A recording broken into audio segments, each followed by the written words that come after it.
Этим вечером на сцене Коми Республиканской филармонии пройдет премьера театрализованного шоу, посвященного столетию региона. Вместе с символом республики «Золотой птицей» зрители совершат путешествие по родной земле, прекрасной во все времена года, и познакомятся с местными традициями и обычаями.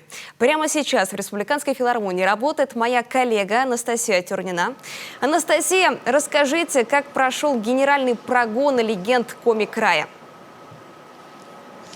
Анна, да, здравствуйте. Мы побывали на генеральном прогоне легенд Коми края. Впечатления невероятные, но, конечно, все секреты раскрывать я не буду. Расскажу о том, что это такое интересное, красочное путешествие по родной земле. Все номера, вокальные, танцевальные, основаны на богатом коми-фольклоре. Новые технические решения – это такой эффект присутствия, как будто мы находимся сами в этих легендах. В постановке задействовано более 70 артистов около 300 предметов реквизита и 400 костюмов. Специально для этого шоу в 1,5 раза была увеличена и сама сцена. Над постановкой работало более 40 человек. Это из Сыктывкара, Ухты и Москвы. Сейчас я бы хотела пообщаться с режиссером легенд Коми края. Это Георгий Новиков. Георгий, здравствуйте. Добрый вечер. Георгий, скажите, пожалуйста, вот эта постановка для вас, немножечко раскройте секреты для наших жителей о ваших задумках. Мы задумали нашу постановку как современное театрализованное шоу, в котором мы в актуальной художественной форме, современными средствами расскажем о самом главном, что есть сегодня в республике. О культурном наследии, о легендах, сказаниях, обычаях, народных праздниках, музыки, о красивых местах прекрасной республики, прекрасной во все времена года. Георгий, вот само шоу, наверное, какой-то эксперимент и для вас, как для режиссера, для артистов, и для самой филармонии. Так ли это? Безусловно, мы подошли со всей ответственностью к созданию этой программы, и большие изменения пришли в филармонию. Они коснулись и коллектива филармонии, и этого прекрасного здания. Что касается коллектива, то мы вмешались в работу оркестра, и сегодня у нас оркестр в части музыкальных произведений отработает в новой для себя технике дабл-трек, что позволит усилить звучание ряда инструментов, дополнить объемом отдельные произведения. Хоровые аранжировки мы разрабатывали специально с аранжировщиком из Москвы, и постоянные зрители филармонии смогут услышать знакомый для себя коллектив, наверное, по-новому. Что касается сценического пространства и зрительного зала, не коснулись изменений их. Сцену для нашей постановки пришлось увеличить. Порядка 4 метров сцена выехала в зрительный зал.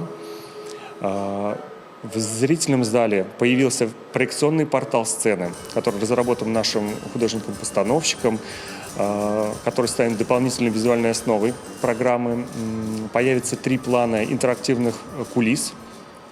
И отличительной особенностью этой программы станет то, что оркестр у нас будет непривычно расположен не в оркестровой яме, а на специально возведенной ложе, интегрирован в декорацию. Из изменений. Для работы над проектом мы привлекали специалистов частично из Москвы, и наш художник по свету разработал сложную световую партитуру. Для этого были смонтированы дополнительные световые приборы. Световая линейка контрового света появилась над зрительным залом. Мы надеемся, что благодаря этим техническим световым новым решением мы сможем показать тоже наиболее выгодно коллектив, который сегодня принимает активное участие в создании программы. Что касается музыки, то над музыкой была долгая и кропотливая работа. Частично материал был взят из музейных архивов и восстанавливался по крупицам. Коллектив филармонии нужно отдельно отметить, потому что, на наш взгляд, нам удалось соединить вот какие-то местные, может быть, забытые истории и сегодня их представить по-новому. Вообще мы делаем акцент на современность и хотим привлечь на мероприятие филармонии в будущем молодого зрителя. Также я считаю, что наша программа может вполне быть интересно для детей и для взрослых, потому что здесь мы соединили и современные какие-то технологии, позволяющие раскрыть драматургическую основу разных номеров, и какой-то золотой фонд, исконно национальные номера, материал, который здесь существовал, мы его тоже постараемся очень аккуратно представить в нашей современной программе. Георгий, вот легенды Коми-края посвящены столетию Республики Коми. Наверное, это какая-то особая ответственность. Безусловно, любая программа – это большая ответственность, и в рамках столетия республики мы тоже внимательно подходили к выбору материала. Удачной находкой было для нас знакомство с этнофутуристом Юрием Лисовским, на основе работ которого был разработан видеоконтент нашими партнерами видеостудии из Ухты.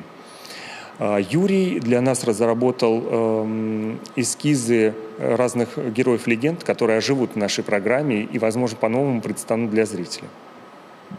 Спасибо, Георгий. Я хочу напомнить, что «Легенды Коми-края» премьера состоится сегодня в 18:30. Анна, вам слово.